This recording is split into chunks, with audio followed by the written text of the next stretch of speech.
tarde, companheiros da Causa Operária TV, os companheiros que estão assistindo.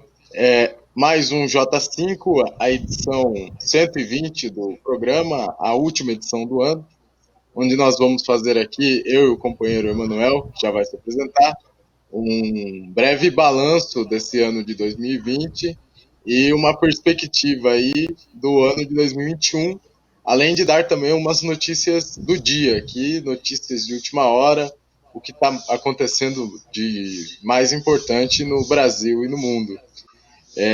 Também queria reforçar para os companheiros se inscreverem no canal e tornarem-se membros do canal e também ativarem as notificações no site da Causa Operária TV, que você pode acessar, inclusive tem uma plataforma melhor do que a do YouTube, e ativando as notificações você fica por dentro aí da nossa grade diária, tanto dos programas ao vivo como dos programas reprisados. Você pode ver e receber as notificações na hora. Passo a palavra para o companheiro Emanuel, que é meu companheiro aqui dessa edição do J5 de hoje. Bom, primeiro, boa tarde aos companheiros que estão nos acompanhando, né? Vamos falar de algumas notícias ainda desse final de 2020, né? E vamos entrar, né, para a gente encerrar com chave de ouro o primeiro final de ano do J5 que estreou esse ano, né? O programa nasceu em 2020. Mas antes disso, né, vamos começar com a questão da Argentina, né, aqui do lado, em que na data de ontem à noite foi aprovado, né, dia 29 de dezembro, a legalização do aborto na Argentina, o que é uma decisão histórica aí, né, vinha sendo bastante pautada aí nos últimos anos, né, sobretudo no governo golpista do Macri, né, do Maurício Macri. As mulheres fizeram uma série de mobilizações, né, o governo Macri ele foi aí não conseguiu continuar, né, criou uma crise gigantesca no país e finalmente a burguesia teve que ir para um acordo aí com setores muito moderados da esquerda, né, o que resultou nas eleições aí do Alberto Fernandes, né, que é um elemento da direita do Partido Peronista, como nós aqui mesmo fizemos uma cobertura desde sempre. E nesse sentido, com o governo mais moderado, né, diferente do governo Macri, que era um governo de ataque frontal aos trabalhadores na Argentina, houve essa decisão aí da legalização do aborto. No entanto, né, a luta das mulheres não acaba por aqui, porque como se coloca aí na decisão, ela não é uma decisão geral e restrita, né? Ela, como tem um mapa, inclusive, da legalização do aborto no mundo, né? O aborto passa a ser legal na Argentina, mas com algumas restrições, né? Como acontece no Brasil, né? O Brasil ele é colocado, inclusive, nesse mapa da imprensa burguesa, né? Publicado aí na Folha de São Paulo, como um país que o aborto é legalizado com algumas restrições, mas as restrições são tão grandes, inclusive, que no final das contas, na prática, ela impede que o aborto aconteça, né? As mulheres não é um direito delas irem até a rede pública realizarem um aborto, pelo contrário, são só em casos aí muito específicos de estupro, enfim, uma série de coisas. Bom, com mais informações aí, Pedro, sobre a questão do aborto na Argentina. O aborto foi aprovado pelo Congresso e agora pelo Senado argentino, numa longa e verborrágica assembleia que durou 12 horas na terça-feira. Foi acabar começou umas 6 da tarde aqui no horário de Brasília, foi acabar 10 horas, 4 horas da manhã, em média.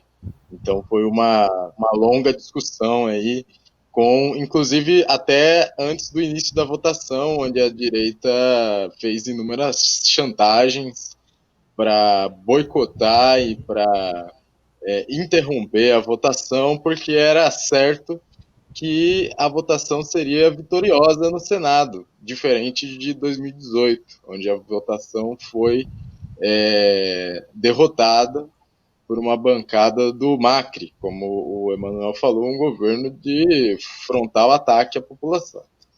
Bem, como o Emanuel colocou, o companheiro Emanuel colocou, o aborto foi legalizado com a restrição de que ele pode ser realizado antes da 14ª semana de gestação, o que já é uma concessão à direita do parlamento argentino, né, do Senado, e também outras duas aberrações jurídicas. A primeira é que, além dessa 14ª semana, que não tem razões muito científicas do porquê, foi mais uma concessão à Igreja Católica, que tem no imaginário metafísico e absurdo que a partir da 14ª semana o feto teria alma, etc.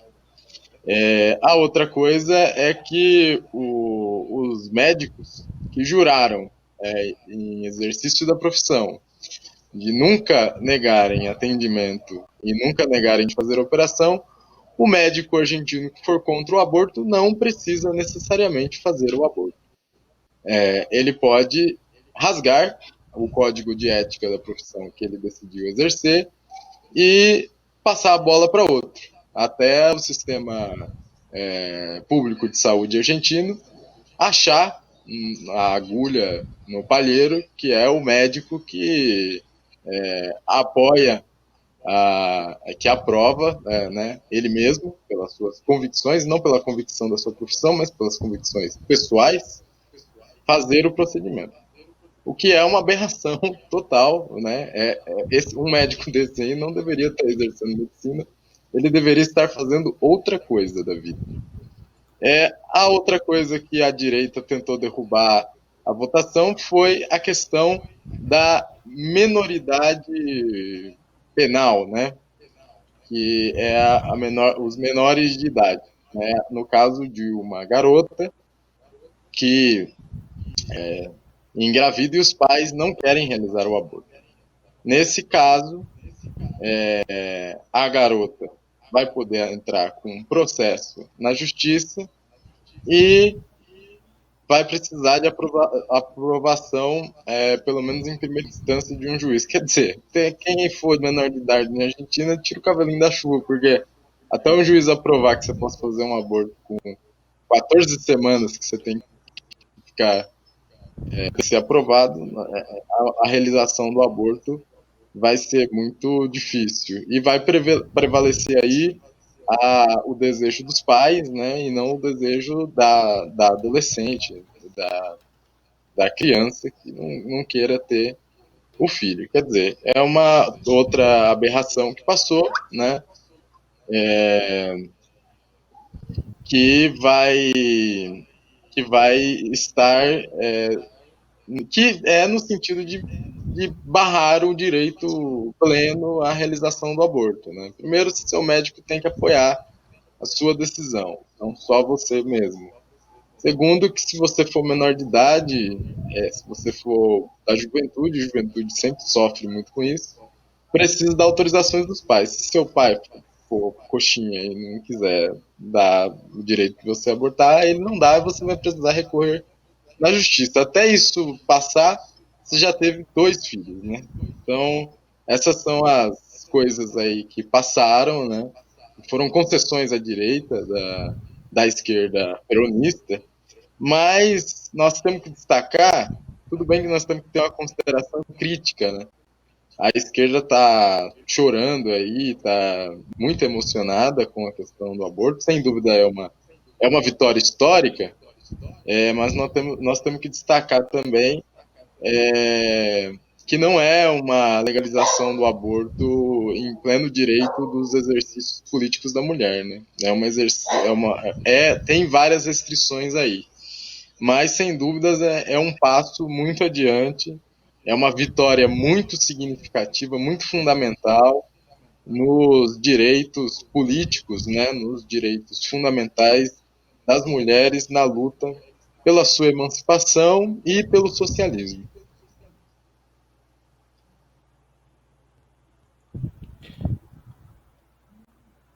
Exatamente. Bom, outro detalhe, né, é que a votação ela tinha sido tentada, é um projeto dele muito parecido, né, 2 anos atrás, e ele tinha sido derrotado por apenas 7 votos, né, no governo do Maurício Macri. O que mostra aí que é preciso continuar, né, nada tá dado, até porque, como o companheiro Pedro bem explicou, há uma série de restrições ainda, né, não é uma...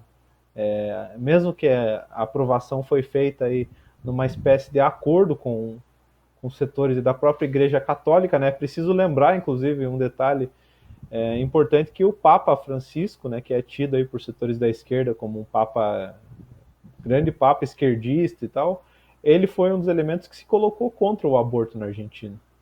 Né? Então é preciso se manter atento aí ao lobby, né, à pressão que setores reacionários, nesse caso claramente representados pela Igreja Católica, fazem contra o direito das mulheres. Né? Inclusive, a própria matéria da Folha de São Paulo, ela destaca o seguinte, Pedro, que mesmo após a aprovação, né, haviam também os setores que estavam protestando contra a legalização do aborto. Né? E após o resultado, eles se seguiram, né, cantando, rezando e chamando os parlamentares de assassinos.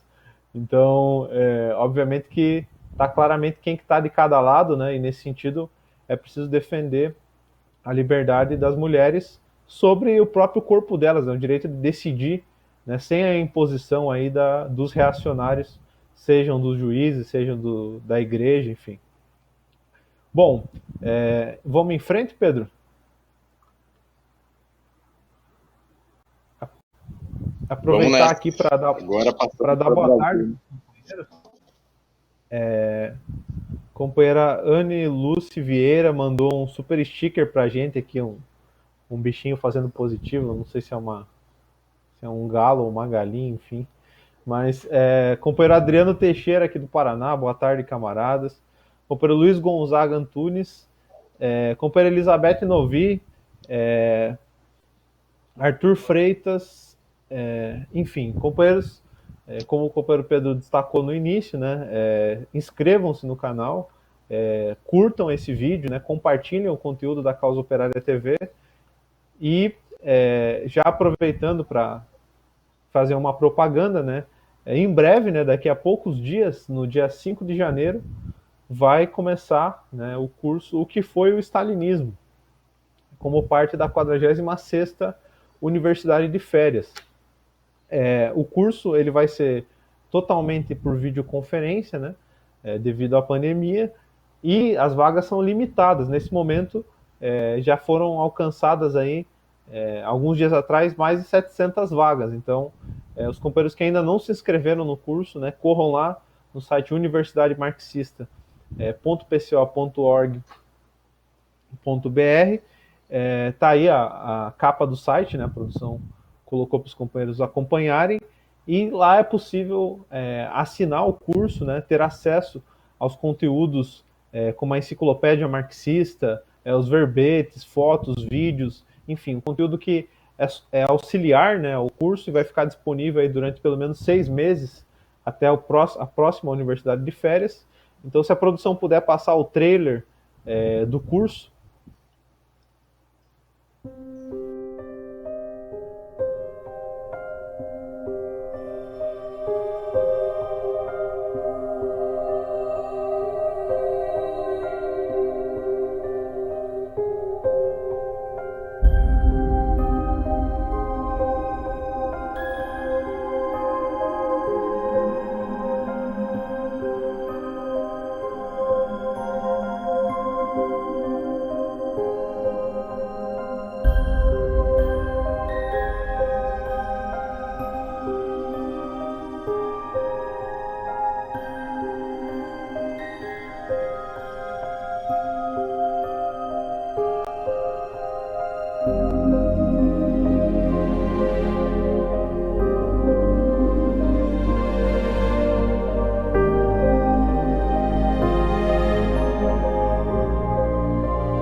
Bom, os companheiros viram aí o trailer da 46ª Universidade de Férias, né, um curso imperdível que vai explicar os grandes acontecimentos do século XX após a Revolução Russa, né, entre 1924 e 1991, né, ascensão e queda da União Soviética.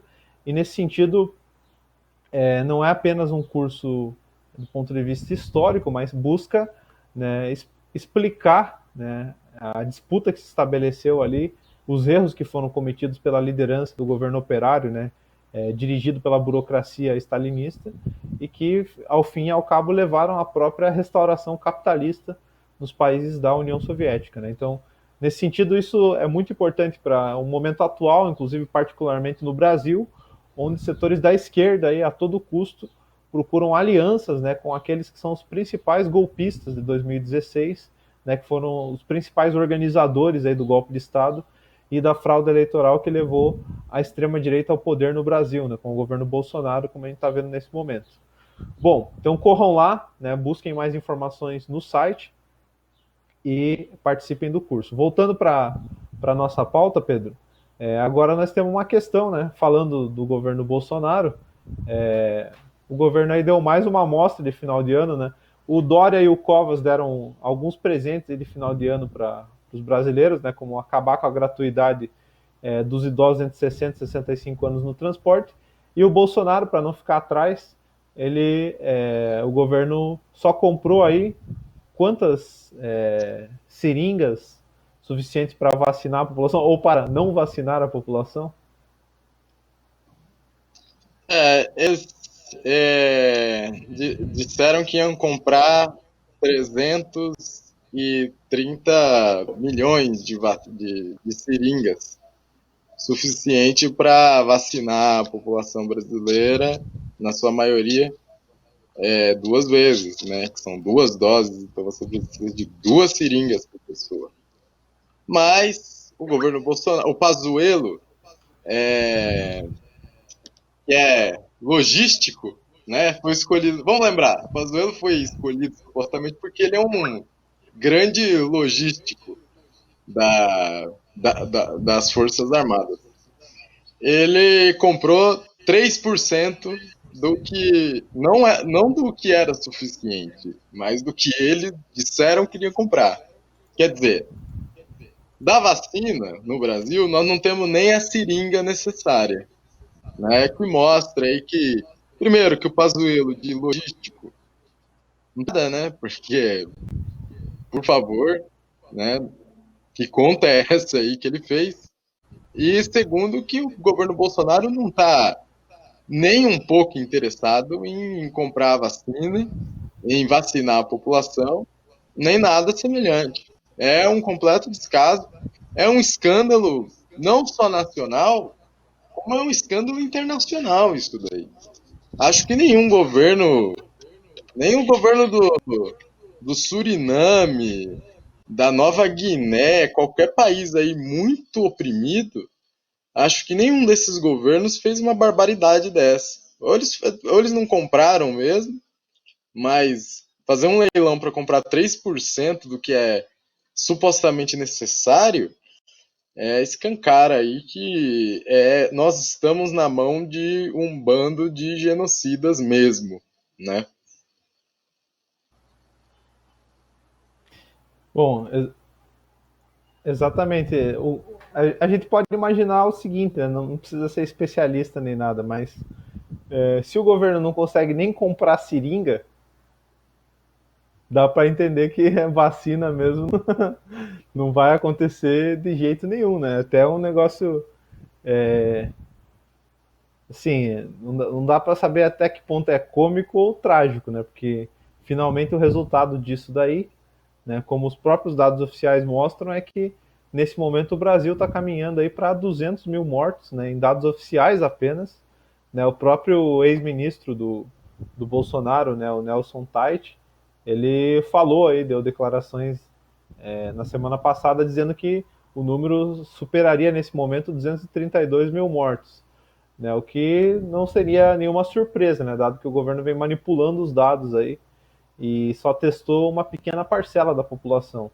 Então não tem nem como saber quem está doente ou não e quais são o número verdadeiro de mortes. Mas ao saber que o governo não consegue nem comprar seringa, né, isso só deixa mais, ainda mais, faz com que, né, a população tenha ainda mais desconfiança do governo, que nesse sentido é positivo, né, a população deve desconfiar desse governo, não só do Bolsonaro, como dos governadores e prefeitos ditos científicos, mas isso indica, inclusive, que para conseguir a vacina, né, não basta apoiar, né, como os setores da esquerda estão fazendo, apoiar o João Dória, que falou que vai trazer a vacina. Né, que no caso do Dória, o problema não foi nem a seringa, o problema foi que a vacina não foi, teve só 50% de efetividade comprovada, ou seja, você vai vacinar um número de pessoas e só a metade vai estar efetivamente imunizado, o que mostra que é uma eficácia totalmente abaixo de qualquer aí vacina de verdade, né? Então, nesse sentido, enquanto os lados da direita e os setores da direita fazem demagogia, né? O governo federal ele está num nível pior ainda, que ele não consegue nem comprar os insumos necessários para viabilizar a imunização, né? Então, fica claro, isso só reforça, né? O que matéria, inclusive publicada recentemente no Diário da Causa Operária, que chama os trabalhadores a defenderem um plano nacional de vacinação sob o controle dos trabalhadores, né? Porque nem o Bolsonaro, nem o Pazuello, nem o Dória, nem o Covas vão viabilizar aí a salvação da população. Pelo contrário, né? Se morreram 200 mil pessoas, ou 232 mil, ou quantas pessoas efetivamente morreram, a responsabilidade é da política genocida desses governantes, né? Mas fica aí a nossa denúncia dessa situação, porque é preciso acompanhar, e se não for através de uma pressão muito grande sobre os governos, não é que eles não vão comprar seringa, eles não vão comprar absolutamente nada, né? Como eles não fizeram nada até aqui, a não ser, em alguns casos, né, fazer demagogia com o irrisório isolamento social. Bom, mais algum comentário, Pedro, sobre Agora isso? vamos dar uma passada no. Não, vamos dar uma passada, já que você citou, nos governadores científicos, né?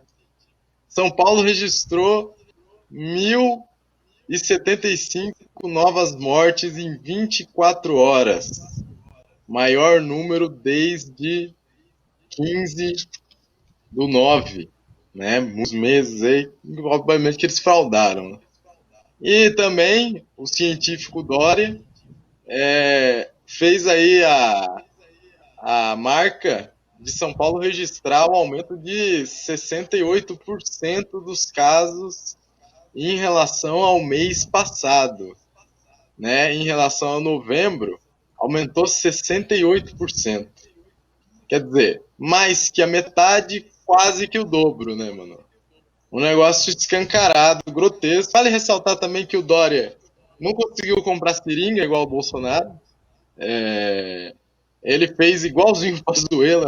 Você vê que assim, quando a gente fala que é a mesma política, a gente não está fazendo uma oratória. É realmente a mesma política. As mortes aumentam, só tem demagogia e não fazem nada. Né? Bom, você É vê com que você, enquanto Manuel. a política de um golpista corrobora a política do outro, né? Enquanto o Brasil caminha aí para, se a produção puder passar a imagem do gráfico do próprio boletim do governo federal, né, que nesse momento traz o seguinte dado, né? São mais de 7 milhões e meio de infectados no Brasil, né? 7.563.551 pessoas infectadas, né? E 192.681 mortes no país. Né? O país, como o Pedro falou, aí bateu o recorde, né? Morreram na data de ontem mais de 1.000 pessoas.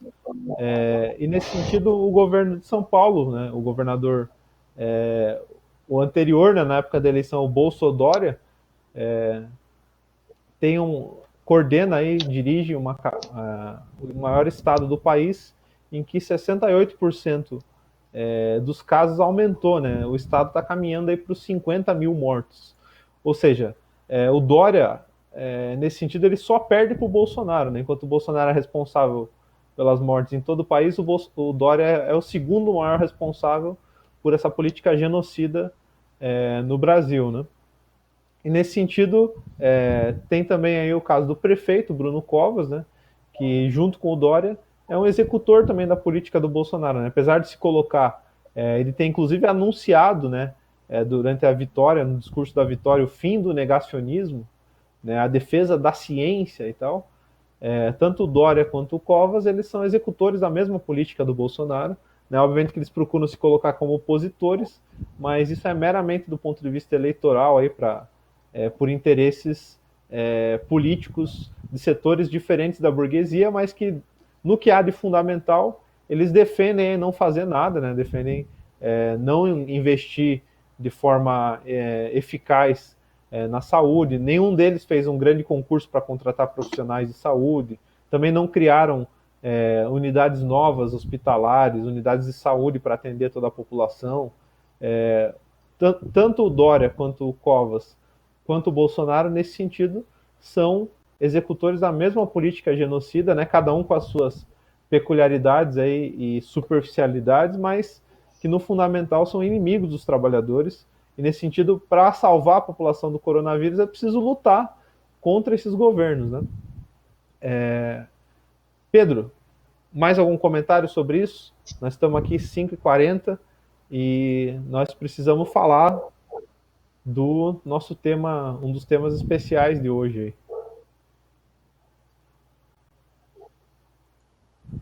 Vamos nessa.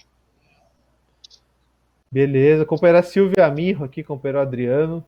Falou dobradinha do Paraná do J5 hoje. É verdade, agora eu mudei de dia. Então nas quartas-feiras eu e o companheiro Pedro. E, bom, indo em frente na nossa pauta,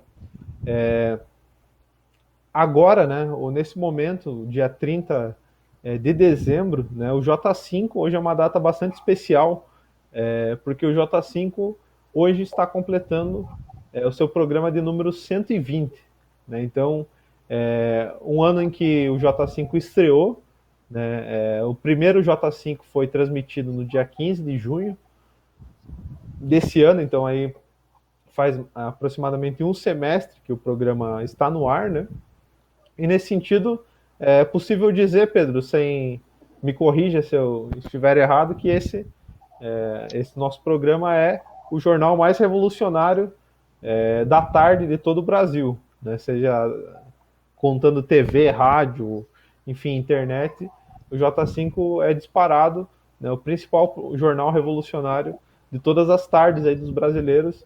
E a gente vai, como uma homenagem, né, ao J5, e para que muitos mais programas venham, né, e aumentem, inclusive, a cobertura do programa, a gente vai mostrar aqui alguns dos principais acontecimentos que o J5 cobriu nesse ano, né? Então, uma pequena retrospectiva aí, nesse caso do segundo semestre, né, desde que o J5 existe, e que a gente passa a apresentar para os companheiros agora, né, como uma forma da gente nos despedir aqui desse 2020, né, e inclusive traçar aí uma perspectiva para um 2021 em que nós precisamos aumentar, inclusive, toda a mobilização, toda a cobertura da imprensa operária revolucionária para fazer frente aí aos ataques que, como a gente acabou de falar, né, desses governos aí da direita golpista e da extrema direita. Então, nesse sentido, Pedro, a primeira questão, né, os 4 grandes temas aí que a gente separou para apresentar. O primeiro deles é a questão do coronavírus, né, e a guerra da vacina, né? Você introduz para a gente?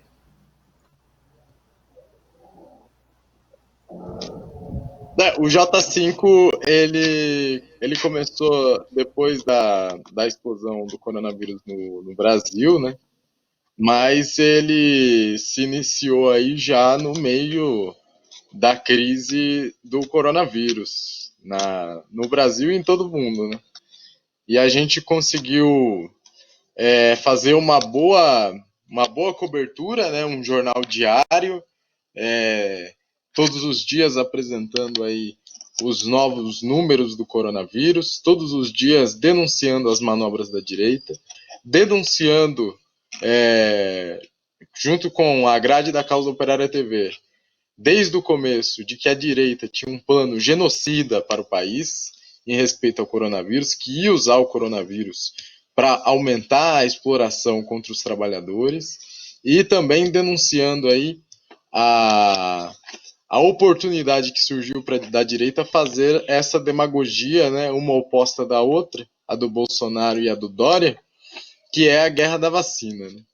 Então, desde o dia 15, o J5 vem cobrindo esse acontecimento que mudou profundamente o quadro político mundial, que é a nova pandemia de coronavírus, inclusive dando as notícias mais importantes do dia sobre o tema.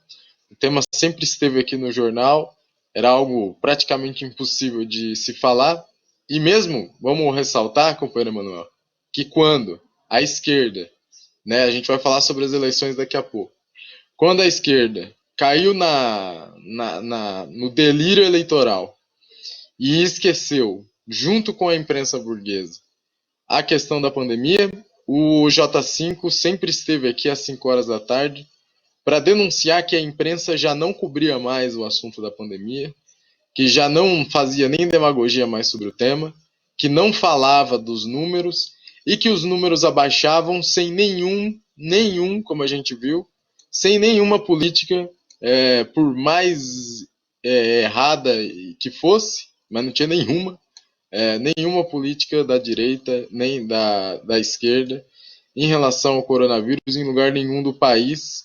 E mesmo assim, a gente tinha nos dados oficiais do governo federal, que não dá para, a gente viu aí que não dá para levar a sério, uns dados de um governo que não consegue nem comprar seringa. A gente denunciou aqui sistematicamente que os dados estavam sendo fraudulentos, que na verdade a pandemia nunca tinha acabado no país e não estava em vias de acabar, como a gente está vendo agora que nem a direita golpista consegue esconder que a pandemia está descontrolada no país. Então, esse jornal aqui, ele sempre está abrindo esse acontecimento, que é, sem dúvidas, o acontecimento mais importante do ano, que a gente tanto colocou aqui como o primeiro da lista, né? Passo a palavra para você, Manoel.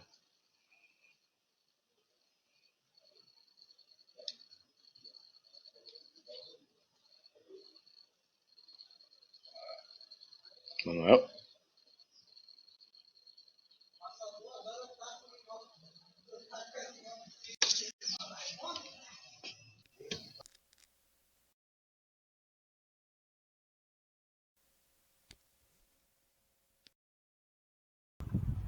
Opa, bom, eu falava o seguinte, o companheiro ou companheira para que postar só tendo Face contribuiu aqui com a nossa transmissão, né?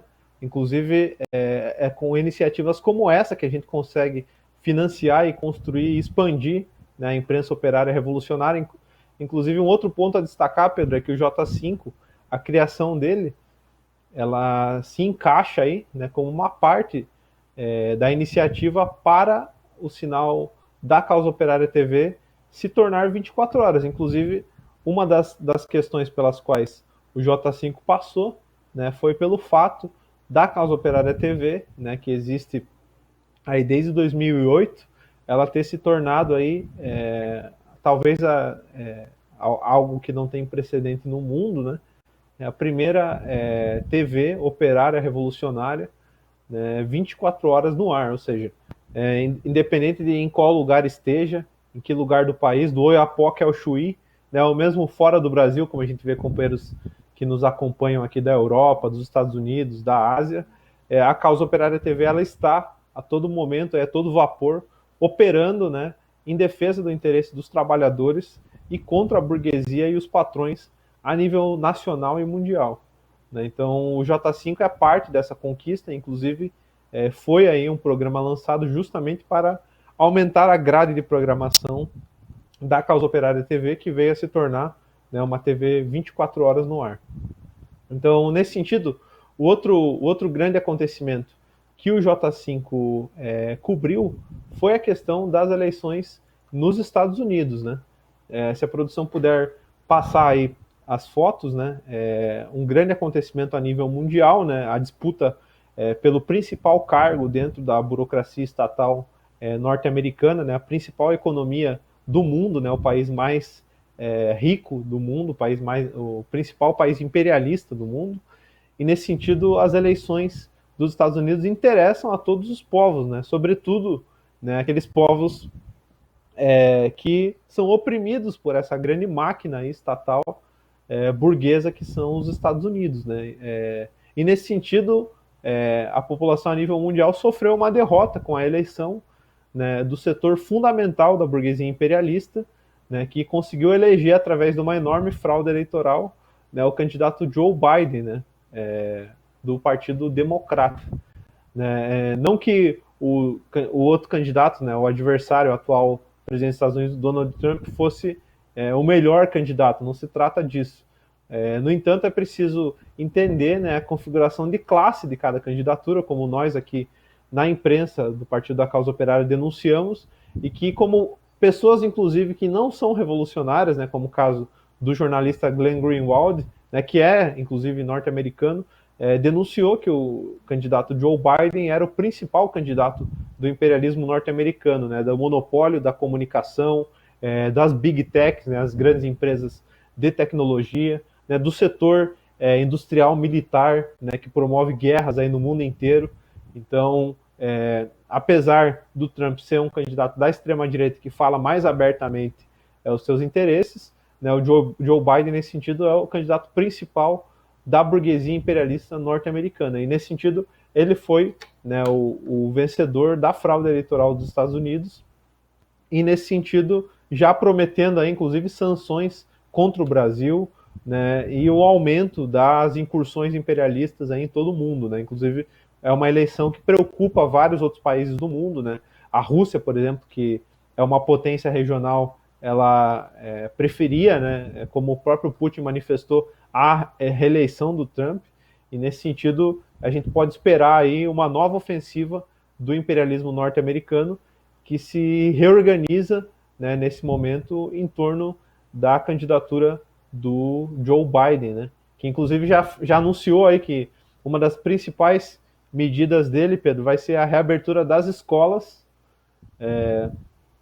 e inclusive, né, colocou, né, já para posições chave aí, por exemplo, para a liderança do Pentágono, né, apesar de ser um militar negro, né, para fazer demagogia, mas um militar pró-guerra, pró-invasões, né, assim como as que aconteceram no governo do Barack Obama, em que o Joe Biden era vice-presidente. Né. Preciso lembrar, né, para a gente resumir, que o Biden ele foi vice-presidente de um governo que foi o responsável, né, pelo maior número de assassinatos, né, de pessoas, de civis no Oriente Médio, né, invasões como a invasão no Iraque, no Afeganistão e em outros países do Oriente Médio. Então, não dá para esperar nada aí de bom do governo do Joe Biden, né? Pelo contrário, o que dá para esperar é golpes de Estado, invasões, né, em uma ingerência do imperialismo sobre outros países. Pedro, algum comentário sobre isso? Não, só queria comentar brevemente que as eleições dos Estados Unidos foram uma das eleições mais polarizadas que o país viveu, né? Uma eleição que teve um impasse muito duradouro, durou quase 2 meses a contagem dos votos, mostrando aí que o imperialismo norte-americano está numa crise cabal, né? E ao mesmo tempo, mesmo assim, conseguiu superar com uma ajuda da esquerda do Partido Democrata, que apoiou o Biden, essa crise e agora está se reorganizando para, como o Emanuel falou, lançar bombas no mundo, né, como o Biden já fez com o governo Obama. Então, ao Irã, à Venezuela, à Coreia do Norte, preparar os antiaéreos, né, porque lá vem bomba para 2021. Exatamente. Bom, o último grande acontecimento que o J5 cobriu, né, foi também questão das eleições, mas dessa vez as eleições municipais no Brasil, né? Se por um lado o setor fundamental da burguesia imperialista conseguiu vencer as eleições nos Estados Unidos, né, no Brasil não foi diferente, né? O setor principal da burguesia, né, representado pelos partidos aí da direita golpista, direita tradicional, como DEM, PSD, PSDB, MDB, né, PP e Podemos, foram os principais vencedores aí das eleições, né, cada qual com alguma característica. Por exemplo, o PSDB sendo o partido que mais governa eleitores, né, com 20 milhões de pessoas nas prefeituras que ele governa, né, inclusive ganhou a cidade de São Paulo, né, então mantém aí um poder muito grande, apesar de ter reduzido o poder em relação a 2016. Né, o MDB segue sendo o partido que tem o maior número de prefeituras, né, o número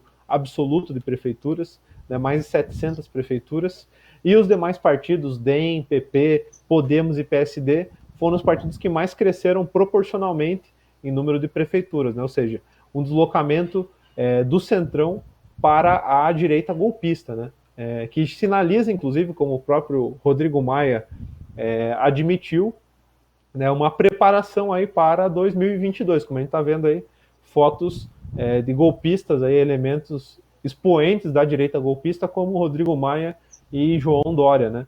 Então, nesse sentido, o DEM e o PSDB, né, seguem aí fortalecidos para 2022. E nesse sentido, é preciso destacar aqui, né, que a direita ela teve o seu caminho facilitado por setores da esquerda que mergulharam de cabeça aí na política de frente ampla, né, ou seja, de se aliar com setores da direita golpista sob o pretexto de combater o bolsonarismo. Né? Pedro, comentários sobre isso? A municipal ela foi mais fraudada do que a eleição dos Estados Unidos, certamente, né? Foi uma eleição muito de... A gente tem o histórico no Brasil da eleição ser uma eleição de cabresto, né? Principalmente nos rincões do país, onde a direita domina totalmente. É bom destacar também, companheiro Manuel, que houve muita sacanagem contra o PCO, né? Enquanto a esquerda brincava de eleição, falava que era lindo, que era democrático, o andamento do golpe de Estado, nós temos que lembrar que a companheira Nina de Maceió foi impedida pelo cartório eleitoral,